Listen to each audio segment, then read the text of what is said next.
నమస్తే, welcome to four sites TV. భద్రాచలంలోని పవిత్ర పుణ్యక్షేత్రమైన శ్రీ సీతారామచంద్రస్వామి దేవస్థానంలో ఆలయ ఈవో రమాదేవి పర్యవేక్షణలో హుండీల లెక్కింపు జరిగింది. ప్రధాన ఆలయంలోని హుండీలతో పాటు ఉపాలయాలు, ఆలయ ఆవరణలోని హుండీల్లోని నగదును సిబ్బంది లెక్కించారు.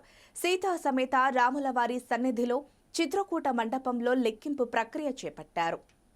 భద్రాద్రి దేవస్థానంలో 56 రోజులకు స్వామివారికి కానుకల ద్వారా వచ్చిన హుండీ ఆదాయం 1,70,92,825 రూపాయలు. బంగారం 174 గ్రాములు, వెండి 1 కేజీ 248 గ్రాములు, అన్నదానం హుండీ 3,88,100 రూపాయలు వచ్చాయని, ఈ నగదును స్వామివారి బ్యాంకు ఖాతాలో జమ చేయనున్నట్లు ఆలయ అధికారులు తెలిపారు.